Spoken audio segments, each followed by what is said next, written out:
প্ৰিয় ভিউৱাৰ্ছসকল, কুকিং অসমৰ ইণ্ডিয়া টুডেৰ নতুন এপিছডলৈ সকলোকে স্বাগতম জনাইছোঁ। সকলো প্ৰতিযোগিতামূলক পৰীক্ষাৰ সুবিধা হোৱাকৈ আমি ভিডিঅ'সমূহ প্ৰস্তুত কৰি আছোঁ। অতিৰিক্ত অত্যাধিক আৰু অতি প্ৰয়োজনীয় বিষয়বস্তু যোগান ধৰাই কুকিং অসমৰ প্ৰধান লক্ষ্য। আশা ৰাখিছোঁ আমাৰ ভিডিঅ'সমূহে আপোনালোকক যথেষ্ট উপকৃত কৰিব। আৰু এটা অনুৰোধ, আজিৰ ভিডিঅ'টো শেষলৈকে চাই যেন। ফাৰ্ষ্ট কুৱেশ্যন, নেতাজীৰ জন্মদিনটো দেশত কি দিৱসৰূপে পালন কৰা হয়? আৰু ইয়াৰ অপশ্যনসমূহ হ'ল এ বিজয় দিৱস, বি শ্বহীদ দিৱস, চি সেনা দিৱস, ডি পৰাক্ৰম দিৱস। আৰু ইয়াৰ শুদ্ধ অপশ্যনটো হ'ল অপশ্যন ডি পৰাক্ৰম দিৱস। 2021 চনত নেতাজীৰ 124 বছৰীয়া জন্মদিৱসত নেতাজী জয়ন্তীৰ ঠাইত পৰাক্ৰম দিৱস পালন কৰাৰ সিদ্ধান্ত ভাৰত চৰকাৰে গ্ৰহণ কৰিছিলে। আৰু এই বছৰ নেতাজী জন্মদিনত ইণ্ডিয়া গেটত নেতাজীৰ 28 ফুট উচ্চতাৰ মূৰ্তি স্থাপন কৰা হৈছে। তাৰ লগতে গণৰাজ্য দিৱসৰ কাৰ্যসূচী তেওঁৰ জন্মদিনৰ পৰাই দেশত আৰম্ভ কৰা হৈছে। এইবাৰ আগবাঢ়িছোঁ পৰৱৰ্তী প্ৰশ্নলৈ। কুৱেশ্যন নম্বৰ 2, দুৰ্যোগ ব্যৱস্থাপনা ক্ষেত্ৰত ব্যক্তি আৰু প্ৰতিষ্ঠানসমূহক সন্মান জনোৱাৰ বাবে ভাৰত চৰকাৰে কোনটো বাৰ্ষিক বঁটা প্ৰদান কৰে? আৰু ইয়াৰ অপশ্যনসমূহ হ'ল অপশ্যন এ গান্ধী পুৰস্কাৰ, অপশ্যন বি লাচিত বৰফুকন সোণৰ পদক, অপশ্যন চি সুভাষ চন্দ্ৰ বসু আপদা প্ৰবন্ধন বঁটা, অপশ্যন ডি ইন্দিৰা গান্ধী পৰিৱেশ বঁটা। আৰু ইয়াৰ শুদ্ধ উত্তৰ হৈছে অপশ্যন চি সুভাষ বসু আপদা প্ৰবন্ধন বঁটা। আৰু যোৱাকালি কেন্দ্ৰীয় চৰকাৰে সুভাষ চন্দ্ৰ বসু আপদা প্ৰবন্ধন পুৰস্কাৰসমূহ ঘোষণা কৰিছে। আৰু প্ৰধানমন্ত্ৰী কাৰ্যালয়ত প্ৰকাশ কৰা মতে দুৰ্যোগ ব্যৱস্থাপনা ক্ষেত্ৰখনত নিস্বাৰ্থভাৱে সেৱা আগবঢ়াই অহা ব্যক্তি আৰু সংস্থাক সন্মান জনোৱাৰ উদ্দেশ্যে কেন্দ্ৰীয় চৰকাৰে প্ৰতি বছৰে সুভাষ চন্দ্ৰ বসু আপদা প্ৰবন্ধন পুৰস্কাৰ আগবঢ়াইছে। গতিকে এক্সাম পইণ্ট অফ ভিউৰ পৰা এইটো এটা খুব দৰকাৰী প্ৰশ্ন, বিশেষকৈ নেতাজীৰ লগত জড়িত প্ৰবন্ধন বঁটা আৰু পৰাক্ৰম দিৱস এই দুইটা কাৰেণ্ট এফেয়াৰ্ছৰ অন্তৰ্গত। এইবাৰ আগবাঢ়িছোঁ পৰৱৰ্তী প্ৰশ্নলৈ। কুৱেশ্যন নম্বৰ 3, মহাত্মা গান্ধীয়ে কাক দেশপ্ৰেমিক বুলি কৈছিল? আৰু ইয়াৰ অপশ্যনসমূহ হ'ল Sardar Vallabhbhai Patel, B Rashbehari Bose, C Jawaharlal Nehru, D Netaji Subhas Chandra Bose. আৰু ইয়াৰ শুদ্ধ উত্তৰ হৈছে অপশ্যন ডি নেতাজী সুভাষ চন্দ্ৰ বসু। মহাত্মা গান্ধীয়ে নেতাজীক দেশপ্ৰেমিক বুলি অভিহিত কৰিছিলে। এইবাৰ আগবাঢ়িছোঁ পৰৱৰ্তী প্ৰশ্নলৈ। কুৱেশ্যন নম্বৰ 4, নেতাজীয়ে মহাত্মা গান্ধীক তলৰ কোনটো অভিধাৰে প্ৰথমবাৰৰ কাৰণে বিভূষিত কৰিছিলে? Option A Bapu, option B লৌহ মানৱ, অপশ্যন চি অহিংসাৰ পূজাৰী, অপশ্যন ডি জাতিৰ পিতা। আৰু ইয়াৰ শুদ্ধ উত্তৰ হৈছে অপশ্যন ডি জাতিৰ পিতা। নেতাজী সুভাষ চন্দ্ৰ বসুৱে 1942 চনত আজাদ হিন্দ ৰেডিঅ' প্ৰতিষ্ঠা কৰিছিলে। আৰু 1944 চনৰ 6 জুলাইত প্ৰথমবাৰৰ বাবে তেওঁ মহাত্মা গান্ধীক ৰাষ্ট্ৰপিতা বুলি সম্বোধন কৰিছিলে। আৰু তেতিয়াৰ পৰা মহাত্মা গান্ধীক সকলোৱে জাতিৰ পিতা বুলি বা ৰাষ্ট্ৰৰ পিতা বুলি অভিহিত কৰে। এইবাৰ আগবাঢ়িছোঁ পৰৱৰ্তী প্ৰশ্নলৈ। কুৱেশ্যন নম্বৰ 5, নিম্নলিখিত কোনটো নেতাজী সুভাষ চন্দ্ৰ বসুৰ নিৰুদ্দেশ হোৱাৰ অভিযোগৰ তদন্ত আয়োগ আছিল? অপশ্যন এ নানাৱতী আয়োগ, অপশ্যন বি মুখাৰ্জী আয়োগ, অপশ্যন চি লিবাৰহন আয়োগ, অপশ্যন ডি শিৱ সুব্ৰমণিয়ম আয়োগ। আৰু ইয়াৰ শুদ্ধ উত্তৰ হৈছে অপশ্যন বি মুখাৰ্জী আয়োগ। নেতাজী সুভাষ চন্দ্ৰ বসুৰ নিৰুদ্দেশ অৰ্থাৎ মৃত্যু হোৱাৰ পিছত মুখাৰ্জী আয়োগে এই গোটেই বিষয়টো তদন্ত কৰিছিলে।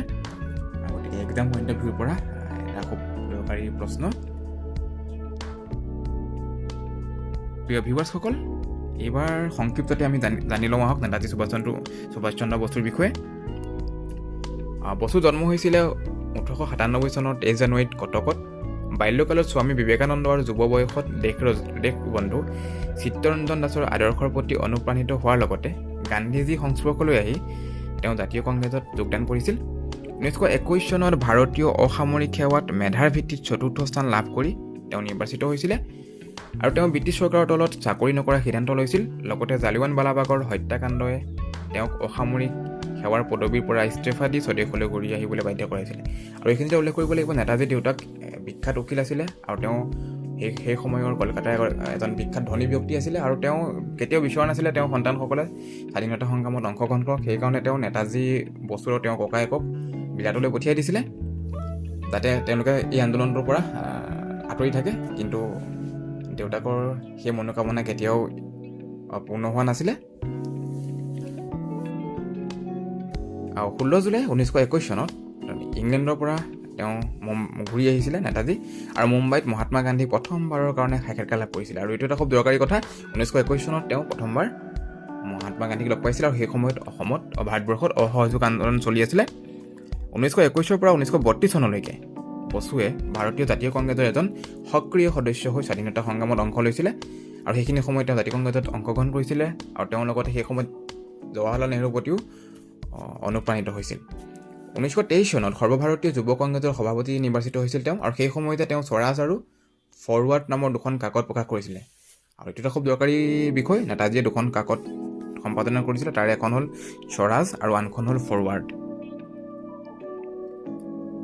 1925 পৰা 1927 চনলৈকে বসুক ইংৰাজ চৰকাৰে গ্ৰেপ্তাৰ কৰি মাণ্ডালয়ৰ জেলত বন্দী কৰি ৰাখিছিলে এই সময়খিনি তেওঁক ব্ৰিটিছে গ্ৰেপ্তাৰ কৰিছিলে আৰু তেওঁক বাৰ্মাৰ মাণ্ডালয়ৰ জেললৈ প্ৰেৰণ কৰিছিলে 1938 চনত হৰিপুৰাত অনুষ্ঠিত ইণ্ডিয়ান নেশ্যনেল কংগ্ৰেছ অৰ্থাৎ ভাৰতীয় জাতীয় কংগ্ৰেছৰ তেখেত সভাপতি নিৰ্বাচিত হৈছিলে আৰু সেই অধিৱেশনতে তেওঁ জৱাহৰলাল নেহৰুৰ নেতৃত্বত নেশ্যনেল প্লেনিং কমিটি গঠন কৰিছিলে আৰু এটা খুব এটা দৰকাৰী বস্তু হয় নেশ্যনেল প্লেনিং কমিটি যিটো পিছত ভাৰতৰ যিখন পৰিকল্পনা আয়োগ নেশ্যনেল কমিশ্যন হৈছিলে পৰিকল্পনা আয়োগ প্লেনিং কমিশ্যন যিখন হৈছিলে সেইখনৰ মেইন থিমটো 1938 চনতেই বসুৱে আৰম্ভ কৰিছিলে আচলতে তেওঁ কিমান দূৰদৰ্শী আছিলে তাৰ পৰৱৰ্তী সময়ত 1939 চনত তেওঁ গান্ধীৰ সমৰ্থিত প্ৰাৰ্থী পাটাভি সীতাৰামায়াক পৰাস্ত কৰি পুনৰ ইণ্ডিয়ান নেশ্যনেল কংগ্ৰেছৰ সভাপতি নিৰ্বাচিত হৈছিলে তেওঁ একেলগে দুবাৰ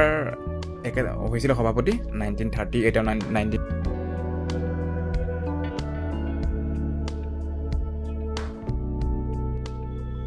ত্ৰিপুৰী ছেছনত তেওঁ দ্বিতীয়বাৰৰ কাৰণে সভাপতি নিৰ্বাচিত হৈছিলে আৰু সভাপতি নিৰ্বাচিত হৈ তেওঁ ব্ৰিটিছক 6 মাহৰ ভিতৰতে ভাৰত ত্যাগ কৰিবলৈ আহ্বান জনাইছিল লগতে ভাৰত ত্যাগ নকৰিলে বিপ্লৱ কৰা হ'ব বুলি সকিয়নি দিছিল তেওঁৰ উক্ত প্ৰস্তাৱসমূহ জাতীয় কংগ্ৰেছে গ্ৰহণ নকৰাত তেওঁ সভাপতি পদ ত্যাগ কৰিছিলে আৰু ফৰৱাৰ্ড ব্লক নামৰ ৰাজনৈতিক দল এটা গঠন কৰিছিলে যিহেতু তেওঁ এক্সট্ৰিমিষ্ট আছিলে তেওঁৰ সকলো লক্ষ্য উদ্দেশ্য কংগ্ৰেছৰ লগত মিল নাছিল গতিকে কংগ্ৰেছে তেওঁ সকলো প্ৰস্তাৱত সমৰ্থন জনোৱা নাছিলে আৰু এইটো কাৰণে তেওঁ কংগ্ৰেছ ত্যাগ কৰিছিলে আৰু সেইবাৰ হৰিপুৰা ছিজনত যিহেতু বসুৰ স্থানত তেতিয়া নতুন সভাপতি এজন লাগিব যিহেতু তেওঁ সভাপতি পদৰ পৰা ত্যাগ কৰিলে আৰু সেইটো সময়ত ৰাজেন্দ্ৰ প্ৰসাদে 1939 চনৰ ত্ৰিপুৰী অধিৱেশনখন চলাই নিছিলে সভাপতি পদত অধিষ্ঠিত হৈ 1930 চনত আইন অমান্য আন্দোলনত পুনৰ গ্ৰেপ্তাৰবৰণ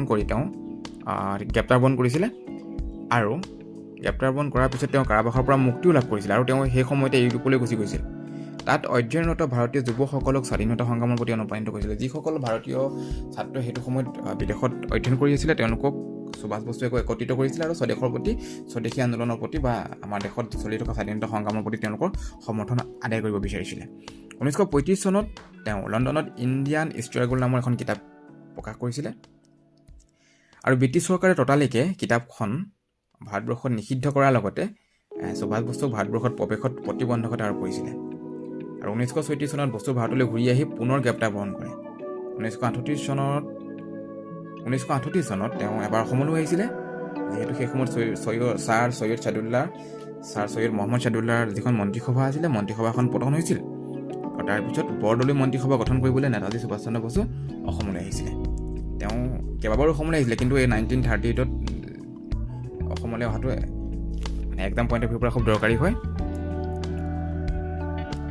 দ্বিতীয় বিশ্বযুদ্ধত ভাৰতবৰ্ষক অংশগ্ৰহণ কৰোৱাক লৈ তেওঁ ব্ৰিটিছক তীব্ৰ বিৰোধিতা কৰিছিলে যিহেতু ভাৰতীয়সকলে কেতিয়াও বিশ্বযুদ্ধত অংশগ্ৰহণ কৰিব বিচৰা নাছিলে কিন্তু ব্ৰিটিছে জুলুমকৈ ভাৰতীয় সৈন্য বাহিনী ভাৰতীয় মানুহক দ্বিতীয় বিশ্বযুদ্ধত জড়িত কৰাইছিলে গতিকে এই কথাটোক লৈ সুভাষ বসু সন্তুষ্ট নাছিল গতিকে তেওঁ ইয়াৰ তীব্ৰ বিৰোধিতা কৰিছিলে আৰু ব্ৰিটিছ বাহিনীৰ নজৰবন্দীক ব্যৰ্থ কৰি আৰু সেইটো সময়ত দ্বিতীয় বিশ্বযুদ্ধৰ সময়ত তেওঁ নজৰবন্দী কৰি ৰখা হৈছিলে কলকাতাত ব্ৰিটিছ বাহিনী নজৰবন্দীক ব্যৰ্থ কৰি বসু আফগানিস্তান হৈ জাৰ্মানী প্ৰৱেশ কৰিছিলে আৰু 1942 চনত বাৰ্লিনৰ পৰা আজাদ হিন্দ ফৌজৰ ৰেডিঅ' সম্প্ৰচাৰ আৰম্ভ কৰিছিলে তেওঁ ৰেডিঅ' ভাষণত সুভাষ চন্দ্ৰ বসুৱে মহাত্মা গান্ধীক ফাদাৰ অফ নেশ্যন বুলি অভিহিত কৰিছিলে যিটো ইতিমধ্যে আমি উল্লেখ কৰিছোঁ আৰু 1944 চনত বাৰ্মাৰ পৰা শেষৰটো ৰেডিঅ' ভাষণত সুভাষ চন্দ্ৰ বসুৱে কৈছিলে যে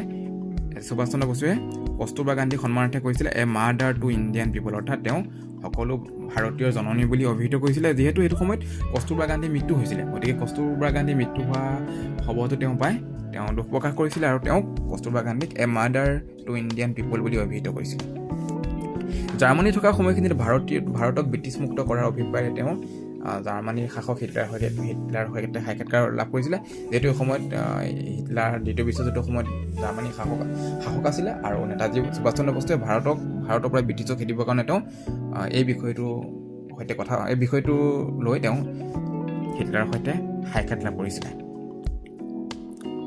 1942 চনত ৰাজবিহাৰী বসুৰ সৈতে লগ লাগি তেওঁ ভাৰতীয় জাতীয় সৈন্য বাহিনী আজাদ হিন্দ ফৌজ গঠন কৰিছিলে। আজাদ হিন্দ ফৌজৰ ৰেজিমেণ্টসমূহৰ নাম তেওঁ Jhansi Rani Lakshmibai regiment, Nehru regiment, Gandhi regiment, Maulana Abul Kalam Azad regiment আদি নামেৰে ৰাখিছিলে। তেওঁ 4টা ৰেজিমেণ্ট কৰিছিলে, তাৰ ভিতৰত এটা ৰেজিমেণ্ট আছিলে ঝান্সী ৰাণী লক্ষ্মীবাই ব্ৰিগেড বা ৰেজিমেণ্ট। এইটো প্ৰায়বিলাক পৰীক্ষাত অহা দেখা গৈছে। তেওঁ মহিলাসকলৰ সন্মানাৰ্থে আৰু সেইটো সময়ত যিহেতু ভাৰতবৰ্ষত চিপাহী বিদ্ৰোহৰ সময়ত ৰাণী লক্ষ্মীবাই যেনেধৰণৰ যুদ্ধ কৰিছিলে, গতিকে তেওঁ সন্মানাৰ্থে এই ব্ৰিগেডটো কৰিছিলে। আৰু দ্বিতীয়তে মহাত্মা গান্ধীৰ সৈতে যদিও নেতাজী সুভাষ চন্দ্ৰ বসুৰ আদৰ্শগত মিল নাছিল, তথাপিও তেওঁ বাপুজীক তেওঁ যথেষ্ট সন্মান কৰিছিলে আৰু তেওঁ সন্মানাৰ্থে তেওঁ গান্ধী ৰেজিমেণ্ট কৰিছিলে আৰু আব্দুল কালাম আজাদৰ নামত এটা ৰেজিমেণ্ট, লগতে নেহৰু নামত এটা ৰেজিমেণ্ট কৰিছিলে। 1942 চনত তেওঁ জাৰ্মানীত আজাদ হিন্দ ফৌজৰ ভাৰতীয় সৈন্যৰ দ্বাৰা নেতাজী উপাধি গ্ৰহণ কৰিছিলে। 1942 তেওঁ নেতাজী উপাধি গ্ৰহণ কৰে আৰু 1943 চনৰ জুলাইত সুভাষ চন্দ্ৰ বসু ছিংগাপুৰলৈ যায় আৰু তাত ৰাজবিহাৰী ঘোষৰ সৈতে লগ হৈ পূব এছিয়াত ইণ্ডিয়ান ইণ্ডিপেণ্ডেন্স মুভমেণ্ট আৰম্ভ কৰে।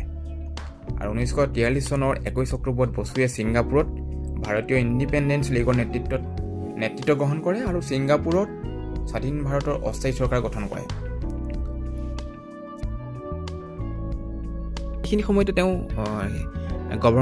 আজাদ হিন্দ গভৰ্ণমেণ্টৰ নামত তেওঁ কাৰেঞ্চি উলিয়াইছিলে, লগতে কোৰ্ট, চিভিল কোৰ্ট আৰু তেওঁ নেশ্যনেল এন্থেমো গ্ৰহণ কৰিছিলে।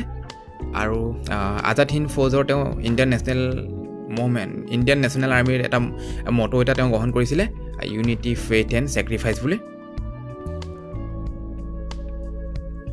1943 চনত জাপান চৰকাৰৰ কবলত থকা আন্দামান আৰু নিকোবৰ দ্বীপপুঞ্জক জাপান চৰকাৰে ভাৰতৰ অস্থায়ী সৈন্য বাহিনী অৰ্থাৎ আজাদ হিন্দ ফৌজক অৰ্পণ কৰিবলৈ সন্মত হৈছিলে। আৰু সেয়েহে 1943 চনৰ 29 ডিচেম্বৰত সুভাষ চন্দ্ৰ বসু পৰ্ট ব্লেয়াৰত উপস্থিত হৈছিলে আৰু পৰ্ট ব্লেয়াৰৰ জিমখানা গ্ৰাউণ্ডত তিৰংগা পতাকা উত্তোলন কৰাৰ লগতে তেওঁ জাতীয় সংগীত পৰিৱেশন কৰিছিলে। আৰু 2018 চনৰ 25 ডিচেম্বৰত ভাৰত চৰকাৰে আন্দামান আৰু নিকোবৰ কেন্দ্ৰীয় শাসিত অঞ্চলৰ 3টা দ্বীপ ক্ৰমে ৰ'জ আইলেণ্ডৰ নাম নেতাজী সুভাষ চন্দ্ৰ বসু দ্বীপ, নীল আইলেণ্ডৰ নাম শ্বহীদ দ্বীপ আৰু হেভলক আইলেণ্ডৰ নাম স্বৰাজ দ্বীপ নামেৰে নামাকৰণ কৰিছিলে।